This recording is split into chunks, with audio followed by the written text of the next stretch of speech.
Assalamualaikum warahmatullahi wabarakatuh. Saya Mia Damayanti, NIM 18204100046 akan menjawab soal ujian akhir semester mata kuliah zakat dan wakaf di negara muslim. Untuk soal yang pertama mengenai pendapat Imam Syafi'i dan Hanafi tentang wakaf dan menurut pendapat siapa wakaf produktif dan bagaimana prosesnya.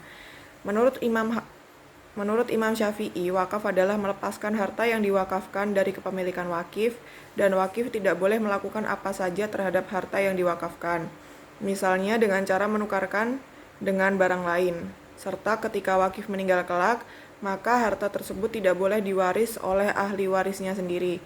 Sedangkan menurut Imam Hanafi, menahan suatu benda yang menurut hukum tetap milik si wakif dalam rangka menggunakan manfaat dari barang tersebut untuk kebaikan.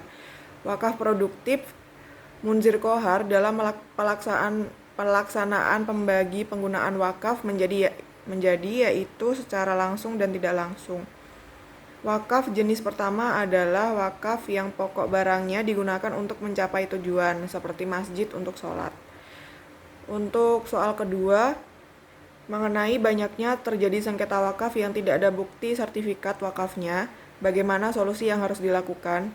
Menurut Peraturan Perundang-undangan Nomor 28 Tahun 1977 dan kompilasi hukum Islam, sengketa wakaf diselesaikan secara intigasi dengan diajukan kepada pengajuan agama setempat, maka Undang-Undang Wakaf 41 Nomor 41 Tahun 2004 penyelesaian sengketa wakaf ditempuh secara non-litigasi melalui musyawarah.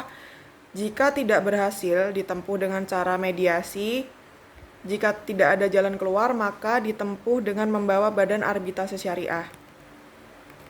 Untuk soal yang ketiga, bagaimana pemungutan dan pendistribusian zakat di Arab Saudi, Mesir, dan Turki? Untuk di Arab Saudi, zakat tidak dikenakan atas warga non-Saudi, sehingga wakaf non-Arab Saudi hanya dikenakan pajak pendapatan. Sebaiknya warga Arab Saudi tidak dikenakan pajak, sebagai gantinya dikenakan zakat. Menurut aturannya, warga Arab Saudi menyalurkan zakatnya secara musyawarah kepada mustahik maksimal 50% dan setengahnya dibayarkan kepada Departemen Keuangan. Sedangkan muzaki, perusahaan diharuskan menyerahkan seluruh hartanya ke Departemen Keuangan. Untuk pendapatan zakat diserahkan kepada Departemen Sosial dan Ketenagakerjaan. Dalam pengelolaan zakat di Mesir memiliki tujuan yang sangat besar dan ekstensif, dan pengumpulan distribusi zakat untuk relawan dan organisasi masyarakat. Mengembangkan jaringan di Mesir terdiri dari 4 elemen utama, yaitu antara lain zakat sukarela komite yang tidak kualifikasi dengan instansi manapun, kesulitan dan jaringan wakaf dalam organisasi nirlaba terdaftar. Untuk di Turki, di negara ini zakat digunakan untuk menghidupi kehidupan pengungsi Suriah, terutama anak yatim Suriah, dengan mendukung anak yatim dan semua kebutuhan yang mereka butuhkan, serta kegiatan dan pendidikan di panti asuhan. Lebih dari 3 juta pengungsi Suriah telah melarikan diri melintasi perbatasan ke Turki. Menurut PBB, hampir setengah dari semua pengungsi Suriah, sekitar 2,5 juta, berusia di bawah 18 tahun. Di Turki, zakat telah menjadi sumber keuangan yang sangat penting bagi organisasi amal non-pemerintah dan masyarakat sipil. Dalam beberapa tahun terakhir, Diyanet Foundation Turki telah mengambil tanggung jawab mendistribusikan zakat yang dibayarkan oleh muslim kepada yang membutuhkan. Turki dalam pengelolaan zakat patut dicontoh di Indonesia. Negara yang dipimpin oleh Perdana Menteri Recep Tayyip Erdogan itu telah memiliki puluhan sekolah pendidikan agama yang bersumber dari zakat dari pengusaha. Jadi, wadah untuk penampung zakat yang direncanakan tersebut dikelola langsung kalangan pengusaha muslim, tetapi penekanan penyaluran zakatnya akan fokus pada hal yang produktif. Untuk persoalan yang keempat, akhir ini banyak ajakan untuk donasi ke luar negeri, tidak menutup kemungkinan dimanfaatkan kelompok tertentu. Sedangkan di Indonesia sendiri banyak kaum duafa yang masih miskin. Bagaimana pendapat saya yang harus saya lakukan? Untuk pendapat saya, sebelum kita berdonasi untuk luar negeri, sebaiknya dicek terlebih dahulu apakah lembaga atau organisasi yang kita pilih untuk berdonasi tersebut amanah dalam tanggung jawab. Dilihat dari bayangan lain duafa di Indonesia, datang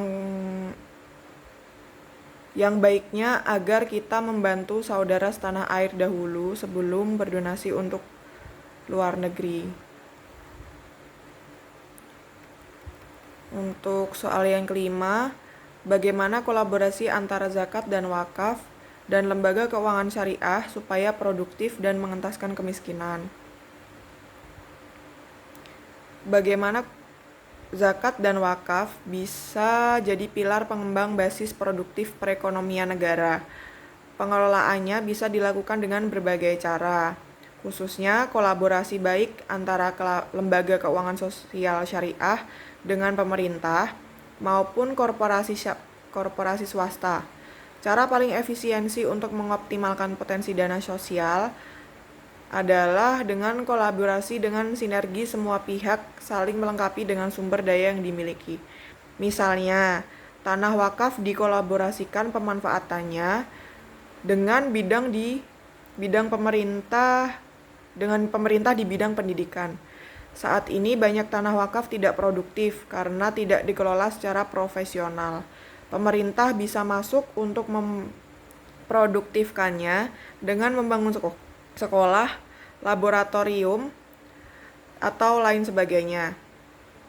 Sehingga dana dari pemerintah untuk sektor pendidikan bisa diminimalisir dan dialihkan pada yang lain. Laboratorium atau sekolah bisa dialihkan untuk keperluan ekonomi. Sekolah juga bisa menjadi pusat pengembangan sumber daya manusia. Selain itu, pemerintah dan lembaga keuangan sosial syariah bisa berkolaborasi dalam zakat dan pajak. Perlu dilakukan supaya masyarakat mendapat intensif. Dengan demikian, penghimpunan zakat bisa lebih optimal. Sekian jawaban dari saya. Wassalamualaikum warahmatullahi wabarakatuh.